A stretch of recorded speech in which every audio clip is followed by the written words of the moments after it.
Everyone, एक बार फिर से हमारे चैनल इंडियन साइंस टीम में आप सभी का स्वागत है। और देखिए, आज हम लोग करने जा रहे हैं क्वेश्चन नंबर 33। चैप्टर का जो नाम है वो है कंटिन्यूटी एंड डिफरेंशिएबिलिटी, जिसे हिंदी में हम बोलते हैं सातत्य एवं अवकलनीयता।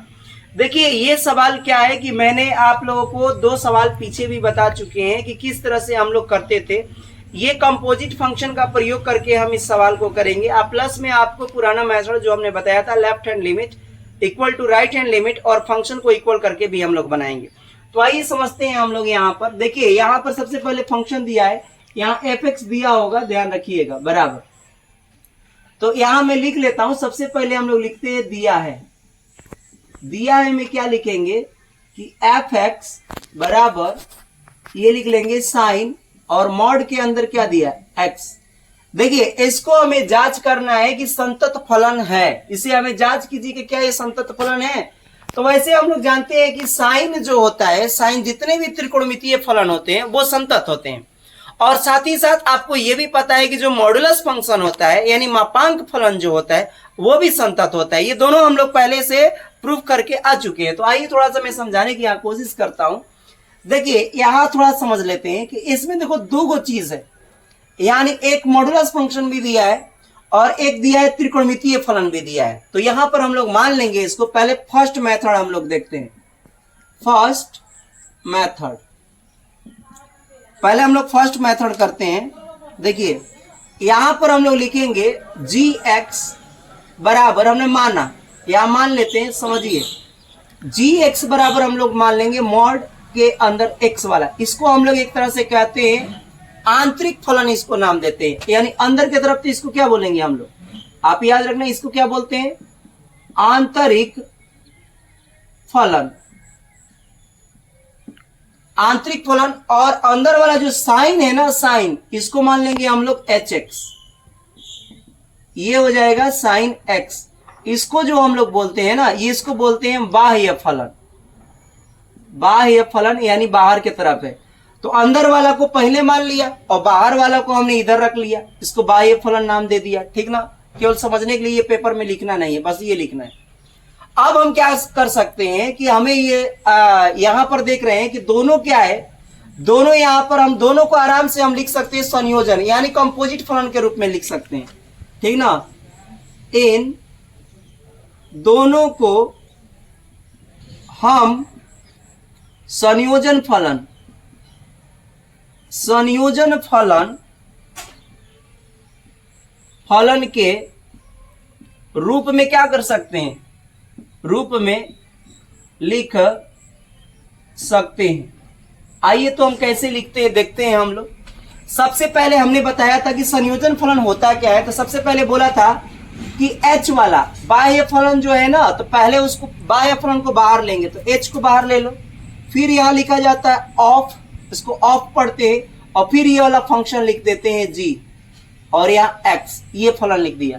अब इसका एक फॉर्मूला जो होता है, इसको हम लोग एक तरह से फॉर्मूला के तौर पे ट्रीट करते हैं। h को यहाँ लिखेंगे पहले, o का मतलब होता है, आप बड़ा ब्रैकेट यहाँ पर लगा लो, या छोटा ब्रैकेट भी लगा सकते हो, और फिर इसके बाद में ये वाला जो चीज है इसको उतार दो, gx। तो ये लिखने का एक तरीका होता है।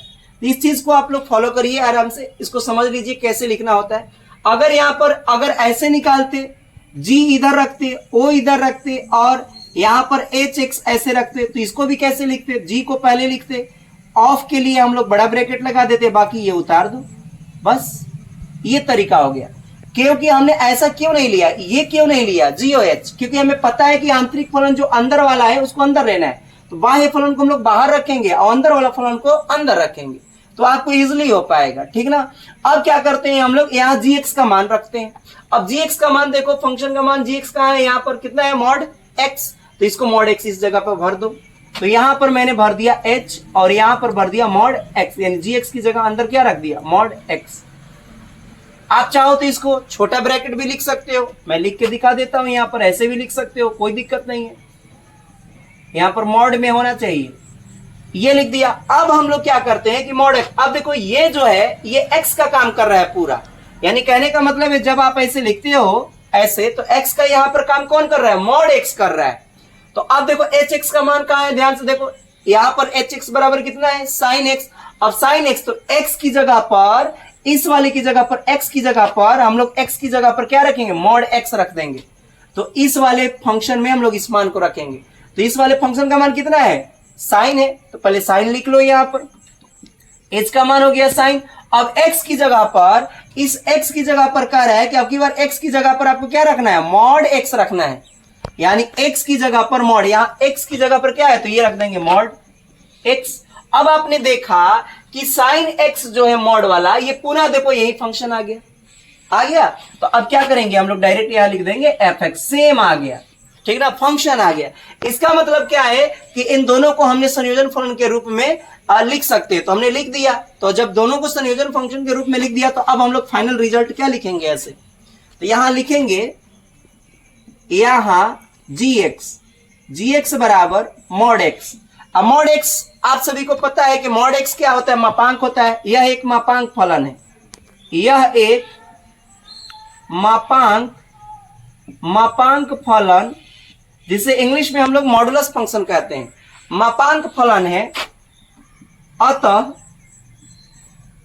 यह x बराबर c पर संतत होगा, चाहे होता है ये भी लिख सकते हो, x बराबर c पर संतत होगा। एक c कहां बिलोंग करता है, तो c बिलोंग्स टू r, यानी सभी, फॉर ऑल लिख लेंगे, यानी r के मतलब c के सभी मानों के लिए, 1 2 3 4 5 6 कोई भी नंबर ले लो, वास्तविक संख्या होना चाहिए, और उन सभी के लिए क्या होगा, फॉर, इसको फॉर ऑल पढ़ते हैं, यानी सभी मान, c के कोई भी मान ले सकते हो, लेकिन r में बिलोंग करना चाहिए। तो उसके लिए क्या हो गया, gx संतत हो गया। अब आ जाओ यहां पर, gx हो गया, अब hx को भी ले लेते हैं। एक और बात बता दें कि मॉडुलस का जो आप लोग ग्राफ जो होता है, आपको पता है कि मॉड x का जो ग्राफ होता है ना, इसका आपको ग्राफ पता है कि ग्राफ यहां से ऐसे जाता है, आप सभी को पता है। तो ये देखो, ये ग्राफ क्या है, कहीं भी कटा हुआ है क्या, डिसकंटिन्यूअस है कहीं भी किसी पॉइंट पर, नहीं, ये कंटिन्यूअस है, लगातार है। तो लगातार हो तो इसी को तो बोलते हैं संतत। इसका मतलब ये क्या है, ये संतत है। ये ग्राफ से भी आप डायरेक्ट बता सकते हो।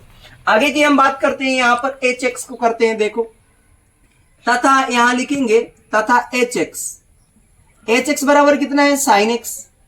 और साइन x क्या है भाई, साइन x क्या है, एक त्रिकोणमितीय फलन है।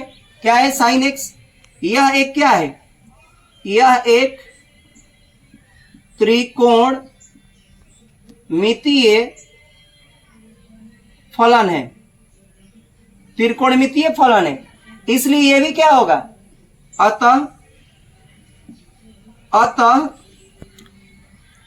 यह भी x बराबर c पर संतत होगा। फॉर ऑल लिख दोगे वही वाला चीज, for all c belongs to r। और एक बात आपको ग्राफ से भी मैं बता देता हूं, ग्राफ आप लोगों ने प्लॉट मैंने करके बताया कि साइन का जो ग्राफ होता है कैसे होता है, ऐसे, साइन का ग्राफ ऐसे। तो बताओ कहीं कट रहा है क्या, साइन का ग्राफ भी संतत जा रहा है, बिल्कुल कंटिन्यूअस जा रहा है, लगातार जा रहा है, कहीं भी कट नहीं हो रहा है। तो ये हो गया साइन का ग्राफ, साइन एक्स का ग्राफ हो गया, ये सभी को मैंने बताया भी था।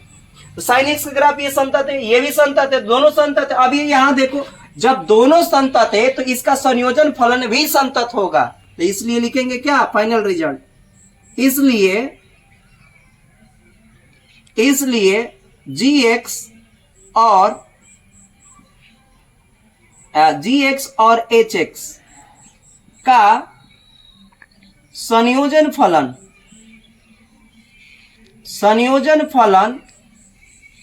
फलन भी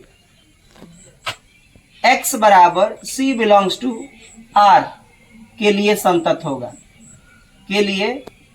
संतत होगा, काम खत्म, यह संतत है, अतः लिख लेंगे दिया गया फलन क्या है, संतत है, काम खत्म। अतः फाइनल रिजल्ट लिखोगे, अतः दिया गया फलन fx बराबर साइन मॉड के अंदर x संतत है, x बराबर c पर संतत है, for all c belongs to r। Final result ये हो गया। अब देखो इस चीज को हम लोग क्या करते हैं कि ये चीज तो हो ही गई। अब इसको सेकेंड मेथड में हम लोग कर लेते हैं। सेकेंड मेथड यहां मैं कर रहा हूं, सेकेंड मेथड। देखो सेकेंड मेथड में क्या करते हैं हम लोग, वो चेक करना है x बराबर कितना पर, c पर, और c बिलोंग्स टू क्या लिख देना है, c बिलोंग्स टू r। तो पहले क्या निकालते हैं हम लोग, लेफ्ट हैंड लिमिट। तो लेफ्ट हैंड लिमिट बराबर क्या सूत्र बताया था, limit x tends to c minus, फिर लिखेंगे फंक्शन। फंक्शन का मान कितना है देखकर बताइए, यहाँ पर फंक्शन का मान है साइन मॉड x। तो लिमिट लिखेंगे x टेंस टू c, यहाँ पर माइनस रखेंगे, फिर फंक्शन का मान हो गया साइन x।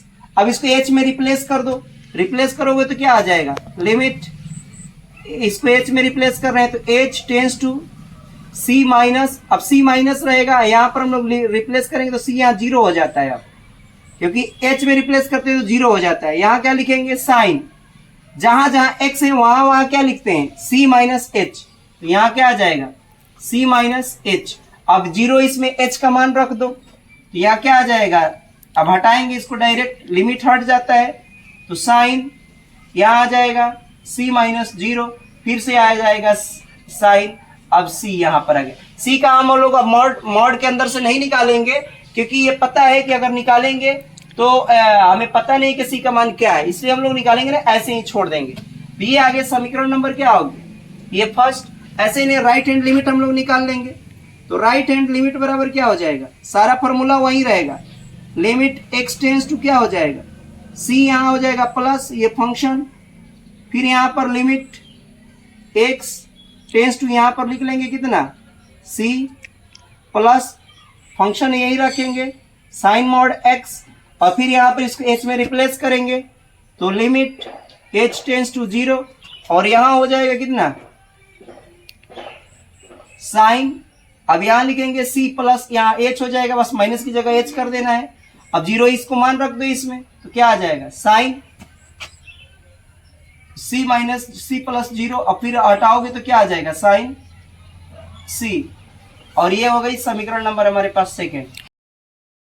तो देखिए हम लोगों ने लेफ्ट हैंड लिमिट और राइट हैंड लिमिट यहाँ निकाल लिया है। इक्वेशन नंबर फर्स्ट और सेकेंड आप देख सकते हैं, यहाँ पर वीडियो यहाँ पर कट गया था और अब मैं इसको फिर से यहाँ पर कर देता हूँ। अब देखिए यहाँ पर क्या है कि लेफ्ट हैंड लिमिट और राइट हैंड लिमिट हम लोग निकाल लिया। अब चलिए हम फंक्शन निकाल लेते हैं। तो फंक्शन में क्या है, एफ एक्स बराबर निकालेंगे। देखिए यहाँ पर हमने साइन एक्स निकाला, ठीक है। फिर उसके बाद में हम लोग आगे बढ़ते हैं, इसलिए एफ सी बराबर यहाँ लिख लेंगे साइन सी, फंक्शन को रख देंगे। समीकरण नंबर ये हमारे पास 3 है, और उसके बाद समीकरण 1, 2 और हम लोग 3 से देखेंगे। समीकरण 1, 2 और 3 से आप देख सकते हैं कि समीकरण 1, 2 और 3 से लेफ्ट हैंड लिमिट बराबर राइट हैंड लिमिट बराबर फंक्शन सी। तो अब हम लोग लिख लेंगे फाइनल रिजल्ट, अतः x बराबर सी पर for all c belongs to r पर दिया गया फलन f संतत है। तो यहाँ पर हम वीडियो को कंप्लीट करते हैं। नेक्स्ट हम वीडियो जो देखेंगे वो काफ़ी ही बेहतर होने वाला है, क्योंकि हम उसमें आप सभी को मॉडुलस फंक्शन के बारे में बताएंगे, यानी मापांक फलन के बारे में बताएंगे, उसकी परिभाषा देखेंगे।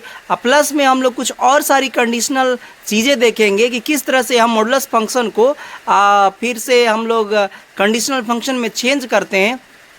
कंडीशनल फंक्शन में चेंज करने के बाद में फिर हम उसको उसकी कंटिन्यूटी की जांच करेंगे और फिर फाइनल हम लोग रिजल्ट प्राप्त करेंगे। तो यहाँ पर हम वीडियो को समाप्त करते हैं और हम फिर मिलेंगे एक नए वीडियो के साथ। जय हिंद।